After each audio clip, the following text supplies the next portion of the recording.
Hello everyone and welcome to the tech news update of 27/05/2020. This is Sandeep Amar and this is Amarcast.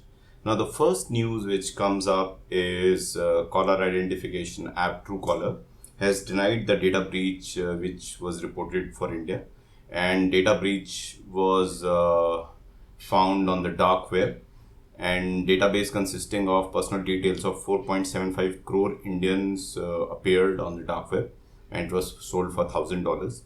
According to Truecaller, there's no breach of the company's database, and they've said that we were informed of many of these breaches earlier, but it's not true.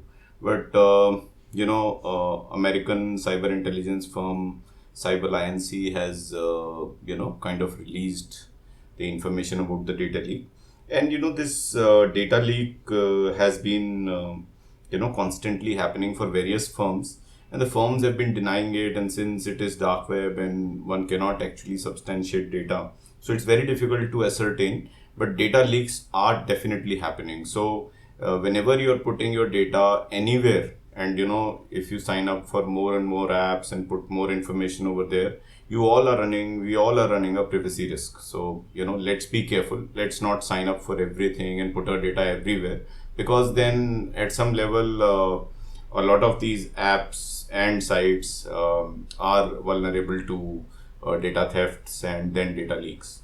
Next, very interesting news comes from Facebook, and they've launched a new app called Catch Up. Now, this Catch Up is an audio app for calling, and it can take up to 8 people.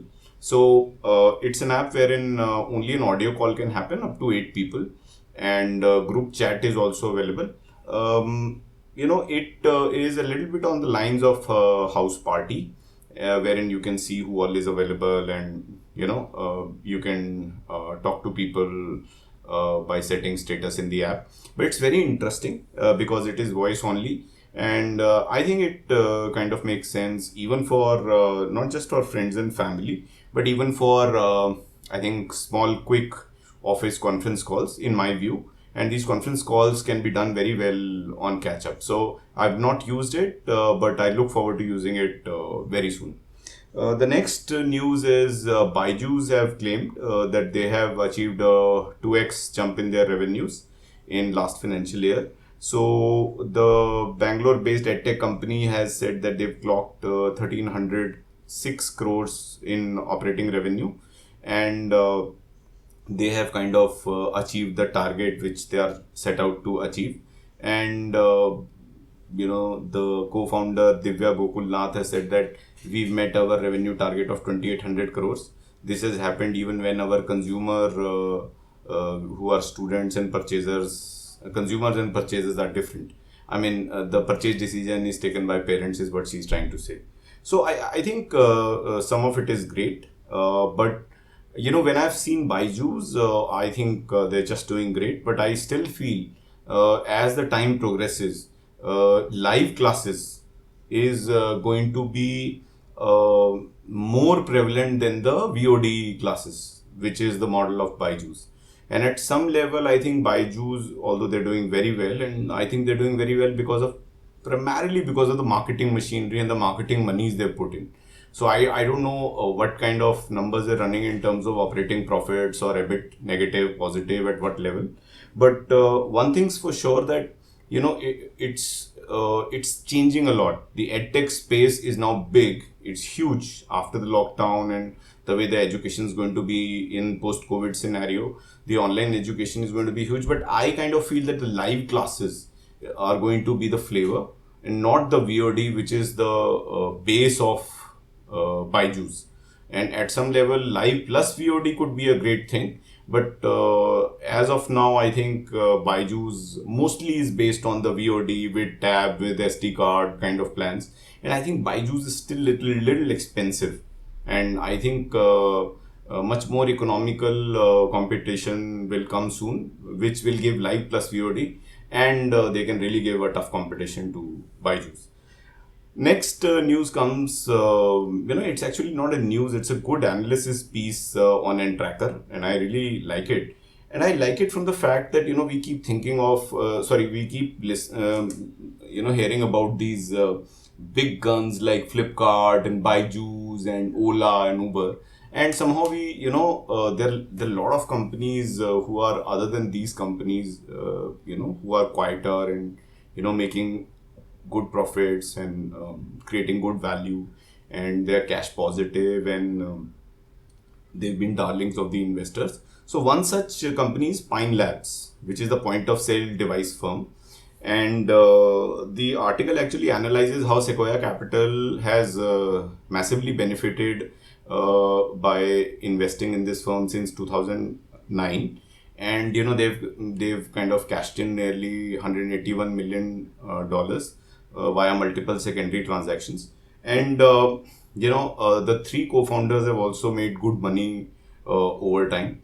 And still Sequoia is the biggest shareholder in the company, with Sequoia's stake is worth around $640 million.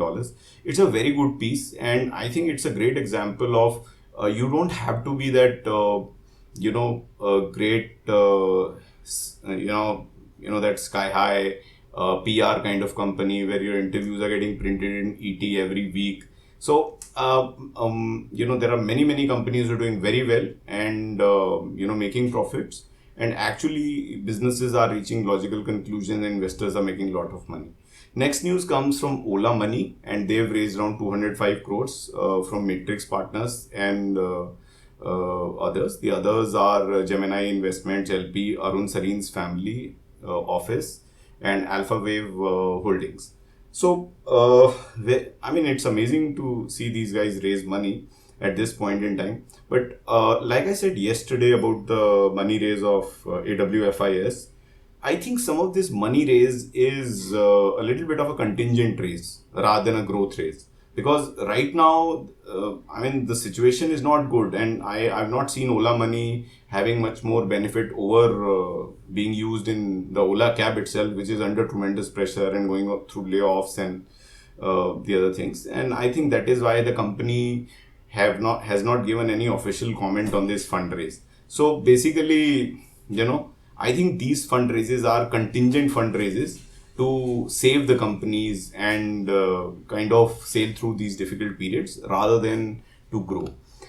Final news of the day is, the most entertaining news. We all know that President Trump's tweet was flagged for